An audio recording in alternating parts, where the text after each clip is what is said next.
Assalamualaikum warahmatullahi wabarakatuh. Bismillahirrahmanirrahim. Wa iz qala Isa ibn Maryam ya bani Israil inni rasulullah ilaikum musaddiqan lima baina yadayya minat taurati wa mubassiran bi rasuli ya'ti min ba'di ismuhu Ahmad falamma ja'ahum bil bayyinati qalu hadza sihrun mubin. Shadaqallahul azim. Nabi Isa yang palsu dan Nabi Isa yang asli. Menurut Zulkifli Ibnu Abbas, Zulkifli Abbas mengatakan Zulkifli M. Abbas katanya Nabi Isa palsu itu adalah pengaruh dari Yunani. Nah, dia membayangkan Nabi Isa ini adalah dewa Zeus. Sedangkan Nabi Isa yang asli ini berdasarkan kitab catatan Timur Tengah, khususnya orang-orang Ibrani. Jadi orang Ibrani, orang Yahudi dengan orang Romawi dengan orang Yunani berbeda pemahamannya terhadap Nabi Isa. Nabi Isa dipahami sebagai rasul-rasul utusan Allah oleh kitab-kitab samawi termasuk Al-Quran. Tapi kalau di kalangan Yunani, karena dia terpengaruh dengan filsafat Zeus, dewa-dewa Hercules, dewa-dewa bahkan dewa-dewa yang dari India namanya Krishna. Krishna ini tidak berayah tak beribu. Dia lahir dari dari sapi betina. Katanya setelah meminum air di pinggir gunung, lalu sapi tadi hamil. Lalu dia melahirkan anak yang bernama Krishna, dan dia itu adalah titisan dari Dewa Wisnu. Nah, seperti itulah pemahaman orang Yunani Romawi terhadap Nabi Isa. Karena dia tidak punya ayah, jadi titisan Dewa Zeus yang mereka sebut itu titisan dari Yahweh. Nah, kenapa pemahamannya dari sana? Karena sudah mendarah daging beribuan tahun. Yunani, Romawi, India, Mesir kuno itu sudah sama-sama memahami tentang daging dan darah Tuhan. Mereka sama-sama memahami adanya manusia yang darahnya dikorbankan untuk menebus dosa manusia. Itu sudah beribu-ribu tahun, jadi tidak bisa dihilangkan. Ketika muncul sosok Nabi Isa, langsung dilengketkan pemahamannya seperti pemahaman terhadap Krishna, seperti pemahaman terhadap dewa Mitra, Zeus, dan banyak lagi dewa-dewa termasuk Hercules. Nah, itu pemahaman dari India dan Eropa. Tapi lebih dominan Yunani dengan Romawi, karena waktu itu Romawi sedang menjajah tanah Yudea, Palestina sekarang. Jadi Yahudi dijajah oleh Romawi. Jadi orang Romawi ini memahami Nabi Isa itu sebagai dewa-dewa penerus yang mewakili kepercayaan-kepercayaan lama mereka, mitos-mitos Yunani terdahulu, Romawi terdahulu.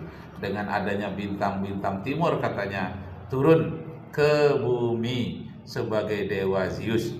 Nah, sedangkan pemahaman Taurat dan pemahaman Al-Quranul Karim tidak mengenal adanya istilah penebusan berupa darah manusia.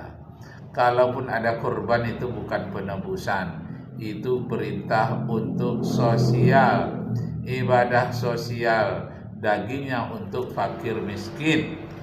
Nah, dalam pemahaman tentang Nabi Isa alaihi salam ini berbeda lagi antara tiga agama. Nabi Isa itu menurut ajaran orang Yahudi adalah anak jadah. Anak jadah itu anak yang dipersoalkan orang ayahnya. Siapa ayahnya? Karena ayahnya dipersoalkan, maka dia disebut dengan anak jadah, tapi bukan anak haram. Beda anak haram dengan anak jadah. Anak jadah ini yang ayahnya tidak diketahui dipersoalkan. Kalau anak haram itu jelas-jelas ada ayahnya yang pergaulan suami istrinya tanpa nikah. Nah, itu anak haram menurut mereka. Nah, kalau menurut ajaran Islam, Nabi Isa alaihissalam itu adalah anak yang mulia berdasarkan mukjizat dari Allah Subhanahu wa taala, kelahirannya tanpa bergaul dengan seorang laki-laki. Allah menghendaki, innama amruhu idza arada syai'an ayyaqula lahu kun fayakun. Nah, pengetahuan saya tidak begitu banyak dalam hal ini, tapi di dalam kitab-kitab terdahulu ada kitab Amsal 6 ayat 16, ada 6 perkataan yang dibenci oleh Tuhan. Nah, ada disebutkan seperti itu. Kemudian nabi-nabi palsu ini disebutkan lagi di dalam kitab apa namanya ini? Di dalam Kisah Para Rasul. Kisah Para Rasul pasal 9 ayat 5. Nah, itu disebutkan, saya catatkan di sini. Jadi Bapak Ibu saudara-saudara sekalian, nah, kalau begitu menurut ajaran Romawi sendiri, Nabi Isa itu ada 2. Ada Nabi Isa yang dimitoskan, ada Nabi Isa yang menurut sejarah. Nah, ini adalah perdebatan yang sering diulang-ulang oleh Sofiatul Hayat dengan Ustadz Wafi. Nah, kita dengarkan. Itu yang ditebus Yesus, bukan kamu mencuri, kamu korupsi, lalu udah dosaku ditebus Yesus. Bukan itu yang ditebus Yesus. Yang ditebus itu kutuk Allah. Ketika manusia pertama jatuh dalam dosa, maka ada dosa masuk dalam dunia dan ada kematian menjalar kepada kita semua. Itu yang kau gak paham. Kenapa kita harus mau mati? Sedangkan Adam pertama yang berbuat dosa. Kenapa kamu dan saya kok harus mati? Masya Allah. Sudah berdosa. Itu dosa asal. Dosa Nabi Adam ditebus oleh Nabi Isa katanya. Nah, bagaimana apa lagi yang kau tanyakan? Ini Yesaya 5 itu loh. Pertanyaan saya belum terjawab itu loh. Mana Yesus sendiri menjelaskan tentang paham dosa asal itu kepada umatnya? Itu tadi sudah aku bacakan, Wifi. Dia datang sebagai anak domba. Ngerti nggak kamu? Makanya dia lahirnya tuh nggak boleh di bawah pohon kurma. Kamu tahu nggak? Mana ayatnya? Oke. Kenapa Mesias itu lahirnya di Migdal Eder, di menara kawanan domba? Kenapa? Kenapa ketika dia lahir dikatakan dia dibungkus dengan kain lampin, dimasukkan dalam palungan? Karena kamu harus ngerti, pada waktu zaman itu orang-orang Israel itu memelihara domba-domba itu sebagai korban penebus dosa di bait suci di Yerusalem, dari Migdal Eder itu, dari Bethlehem. Dan anak domba yang sulung, itu harus yang sulung, yang pertama kali lahir, itu dia lihat dulu tuh lahirnya cacat apa enggak. Lalu mereka akan dipukul, karena biasanya domba lahir itu langsung pengen lari, pengen jalan. Nah, jadi Bapak Ibu, saudara-saudara sekalian, menurut istilah orang-orang Israel, domba itu adalah orang-orang Israel, termasuk Nabi Isa alaihissalam. Sedangkan orang-orang di luar Israel ada yang disebut anjing, ada yang disebut dengan serigala. Orang yang suka mengikuti ajaran Bani Israel, ingin bersama Israel, itu disebut dengan serigala berbulu domba. Orang-orang munafik katanya. Kenapa? Karena akan ada orang yang berpura-pura seperti orang Israel yang bertauhid, tapi dia adalah politeisme, bertuhan banyak, tapi menggunakan kitab dari kitab Bani Israel yang bertauhid. Nah, dari yang monoteisme menjadi politeisme, dari yang bertauhid murni menjadi tauhid yang mereka kaburkan dengan ajaran syirik. Nah, ini luar biasa. Maka Al-Quranul Karim mengingatkan kepada kita siapakah dia itu orang-orang yang menentang Allah, orang yang menentang Rasulnya. Siapakah orang-orang yang menentang? Wa may yushakikir rasula min ba'di ma tabayyana lahul huda wa yattabi' ghayra sabilil mu'minin nuwallihi ma tawalla wa nuslihi jahannam wa sa'at masira. Wa may yusyakikir rasula, siapakah orang yang menentang rasul, yakni orang yang dia berpaling atau orang yang berbelok kepada jalan-jalan orang musyrik, dan dia berpaling dari agama Allah. Nah, mereka inilah yang disebut dengan wa yattabi' ghayra sabilil mu'minin.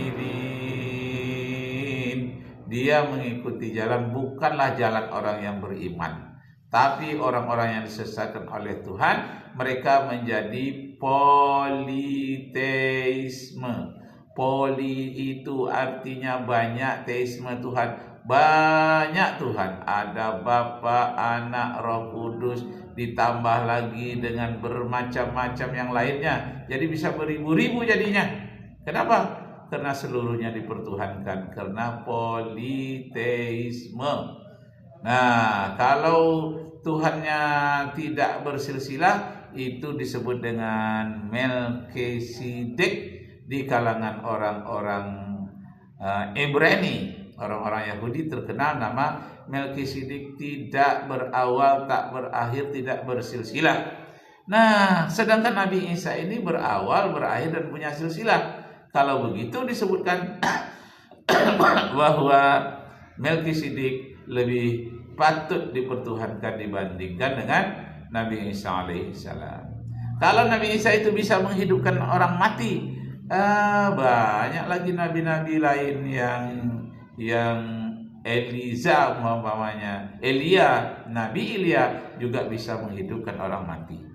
Nah, kalau sebut Nabi Isa itu dipertuhankan karena dia tidak punya ayah, maka Nabi Adamlah yang sepatutnya dipertuhankan karena dia tidak punya ayah sekaligus tidak punya ibu. Masya Allah. Nah, inilah dialog yang sangat bagus sekali, karena menambah wawasan kita tentang masa lalu, tentang akidah, tentang kehidupan yang masa akan datang, kehidupan yang lebih masih akan datang lagi, yakni kehidupan di akhirat kelak. Allahu Akbar. Allahu Akbar. Mereka akan kebiasaan gembala nih. Dia dibungkus dengan kain lampin, lalu dia taruh di palungan itu supaya tidak lari-lari, karena nanti nih bakal setelah berumur 3 tahun dijadikan korban penebus salah.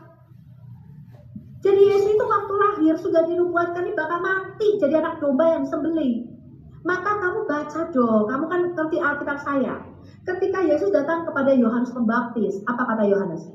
Inilah anak domba Allah yang menghapus dosa dunia, betul? Oke. Enggak, kamu konfirmasi dulu. Yohanes. Itu dia. Jadi yang dirubah-rubah itu bukan masalah akidah Tuhan yang murni satu menjadi 3 atau 4 atau 2, banyak sekali, tapi juga dalam bidang halal haram. Tentang haram umpamanya disebutkan di dalam kitab Yesaya pasal 66 ayat 17 bahwa kamu tidak boleh memakan binatang yang dinajiskan, termasuk tikus, ular, babi, dan binatang-binatang yang menjijikkan. Itu tidak boleh dimakan menurut kitab Yesaya. Nah, tapi kalau menurut Taurat ada 2 tempat. Yang pertama di dalam kitab Ulangan pasal 14 ayat 7 dan ayat 8. Inilah binatang yang tidak boleh kamu makan. Namanya babi. Dagingnya jangan kamu makan, bangkainya janganlah kamu sentuh. Haramlahnya itu semua bagimu. Di dalam Imamat pasal 11 ayat 7 dan ayat 8 juga dinyatakan daging babi itu jangan kamu makan, bangkainya jangan kamu sentuh, haram itu bagimu. Jadi ada 3 itu ayat. Yesaya 66 ayat 17, Imamat pasal 11 ayat 7 8, dan kitab Ulangan pasal 7